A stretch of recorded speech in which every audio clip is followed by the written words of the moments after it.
Hello. जय हिंद दोस्तों, मैं रमन कुमार पैथोलॉजी तक में आप सभी का स्वागत करता हूं और आज हम शुरुआत करने जा रहे हैं हेमाटोपोइसिस। जब हम लोगों ने ब्लड पढ़ा हुआ था उसमें एक important topic formation of blood जो हम लोगों ने छोड़ दिया था, जो फिजियोलॉजी का पार्ट है, तो इसको आज हम पढ़ेंगे कि फॉर्मेशन ऑफ ब्लड क्या होता है, कैसे कैसे कब फॉर्मेशन होता है, और हेमाटोपोइसिस क्या होता है। इसको हेमाटोपोइसिस भी बोला जाता है और इसको हीमोपोइसिस भी बोला जाता है। ठीक है, तो आइए हम शुरुआत करते हैं। सबसे पहले आप लोगों को एक चीज बताना चाहूंगा कि हीमोपोइसिस क्या होता है। तो हीमोपोइसिस टर्म का मतलब क्या होता है।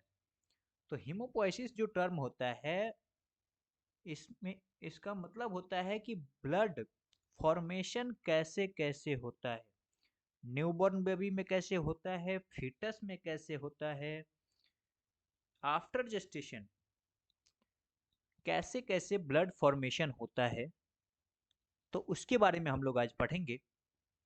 तो चलिए शुरुआत करते हैं। Physiological process of formation of blood cells is called haematopoiesis या हीमोपोइसिस। एग्जाम में आप लोग के बेसिकली दोनों टाइप से आता है। कई बार हीमोपोइसिस भी लिख के देता है। अगर हीमोपोइसिस लिख रहा है तब भी आपको यही चीज आंसर करना है कि the physiological process of formation of blood cells is called hematopoiesis or hemopoiesis. During 3 week of embryonic life, यानी एम्ब्रियोनिक लाइफ के 3 वीक के बाद, 3 वीक से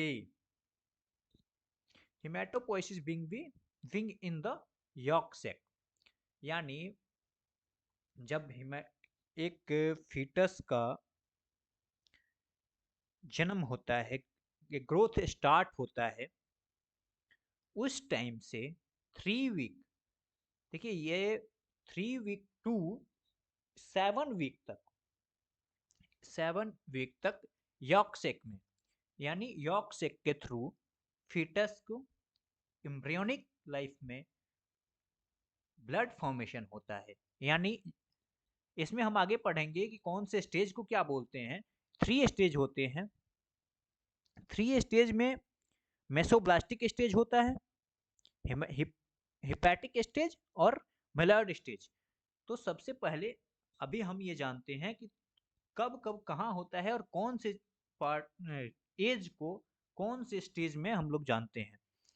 ठीक है, तो 3 वीक टू 7 वीक तक यॉर्क सेक में ब्लड फॉर्मेशन होता है एम्ब्रियोनिक स्टेज में, as aggregate of blood cells called the blood island, यानी इस पार्ट को ब्लड आइसलैंड भी बोला जाता है। Around 3 month of foetal life, some of the hematopoiesis stem cells migrate to the liver, which then become the main site of hematopoiesis।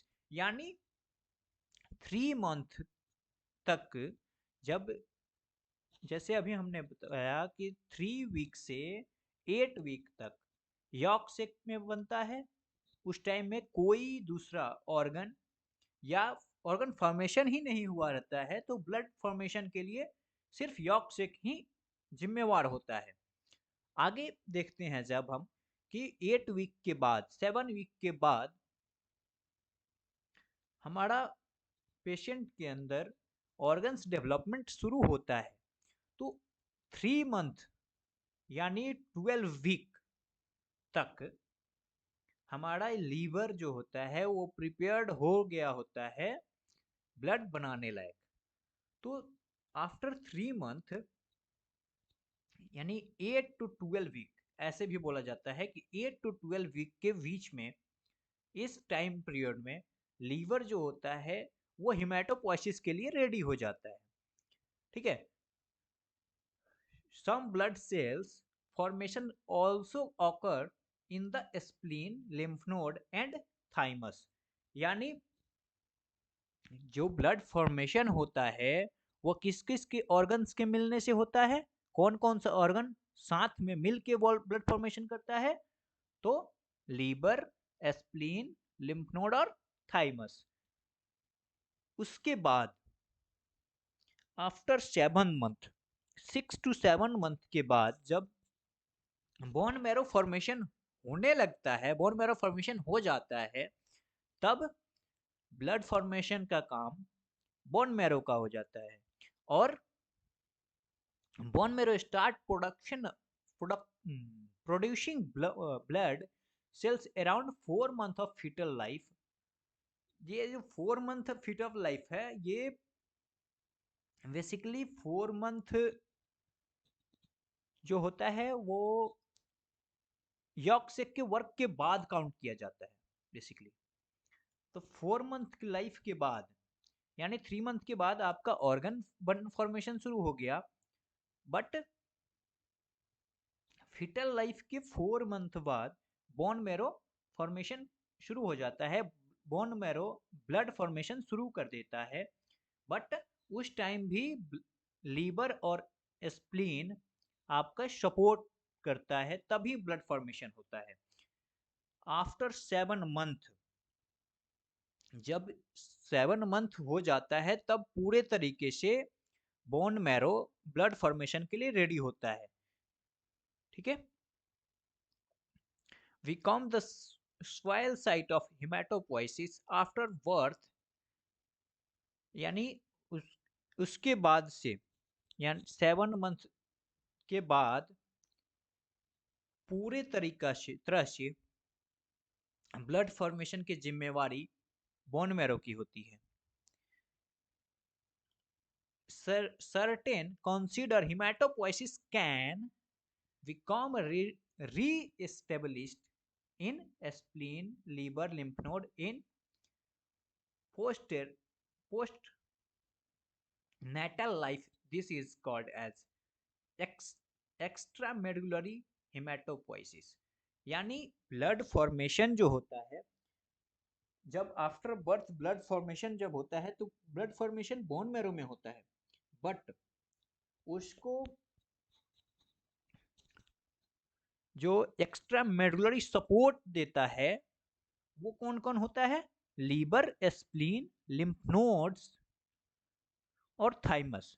ये सब organs मिलके, जैसे ब्लड फॉर्मेशन यंग में भी ब्लड फॉर्मेशन होता है बोन मैरो में, और उसको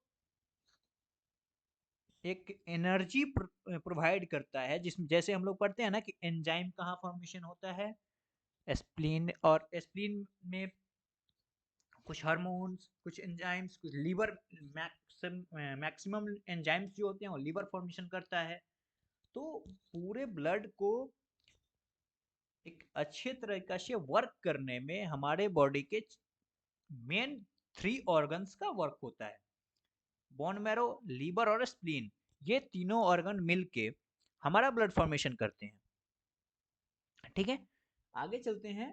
तो आगे हम देखेंगे कि बोन मैरो कैसे कैसे वर्क करता है, बोन मैरो कितने टाइप के होते हैं, जो ब्लड फॉर्मेशन करता है वो कितने टाइप का होता है। तो bone marrow is the soft gelatinous tissue supported by reticulin framework that filled the inter intertrabecular space in the cavities of the bone। यानी बोन के कैविटी के अंदर एक जिलेटिनस टिश्यू होता है, उसी टिश्यू के अंदर में एक रेटिकुलिन फ्रेमवर्क का टिश्यू पार्ट होता है। उस टिश्यू पार्ट के अंदर हमारा ब्लड फॉर्मेशन होता है। There are 2 types of bone marrow, यानी जो ब्लड फॉर्मेशन होता है उसमें बेसिकली 2 टाइप से बोन मैरो होते हैं। एक फर्स्ट होता है वो रेड बोन मैरो, और सेकंड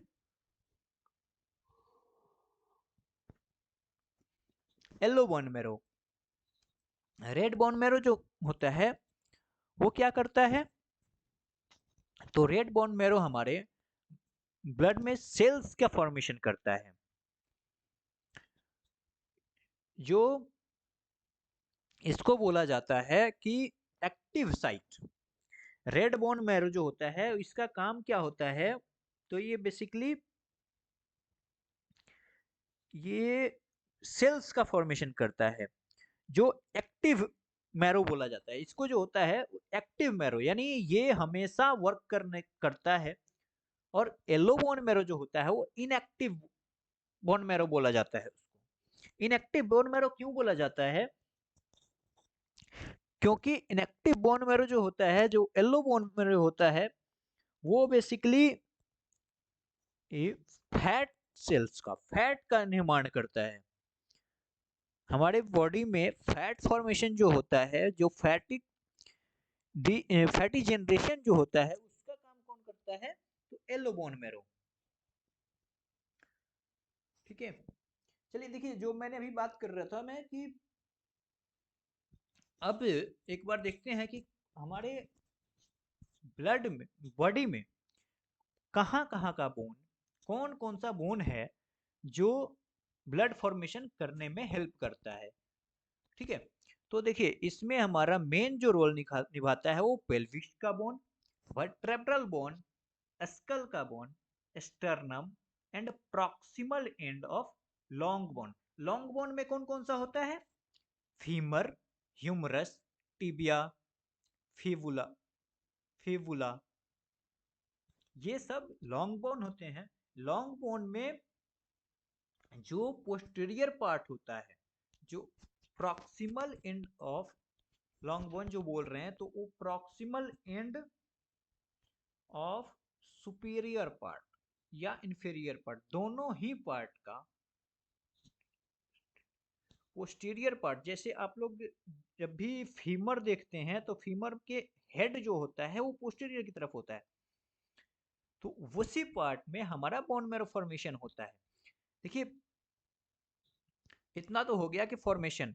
अब हम जो स्टेज की बात कर रहे थे कि 3 स्टेज होते हैं बोन मैरो फॉर्मेशन के, तो सबसे पहला जो होता है वो बोलते हैं मेसोब्लास्टिक स्टेज। मेसोब्लास्टिक स्टेज उसको बोलते हैं जब हमारे फीटल में, यॉर्कसेक में ब्लड बन रहा होता है, उस स्टेज को मेसोब्लास्टिक स्टेज बोलते हैं।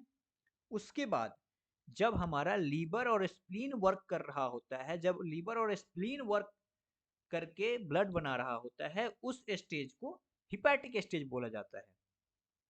ठीक है, उसके बाद यानी जब बेबी 6 मंथ से ऊपर का हो जाता है, यानी 6 मंथ के बाद फीटल जो होता है, फीटस 6 मंथ से का हो जाता है, तो उस टाइम से बोन मैरो वर्क करना शुरू करता है। उस 6 मंथ के बाद यंग एज तक, एडल्ट तक हमेशा बोन, ये पूरे एज टर्म को बोला जाता है मेलाइड स्टेज।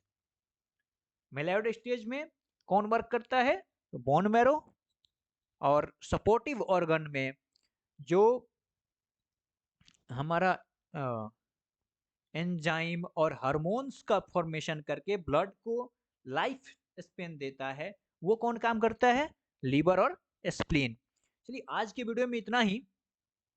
जो लोग भी चैनल पर नए हैं प्लीज सब्सक्राइब करें और चैनल को शेयर करें। हम अगले वीडियो में पढ़ेंगे कि बोन मैरो फॉर्मेशन में क्या क्या होता है, बोन्स के कौन सा फॉर्मेशन, कितने टाइप्स के सेल फॉर्मेशन होते हैं, कौन से टाइप का क्या काम होता है। Thanks for watching, please share and subscribe my channel.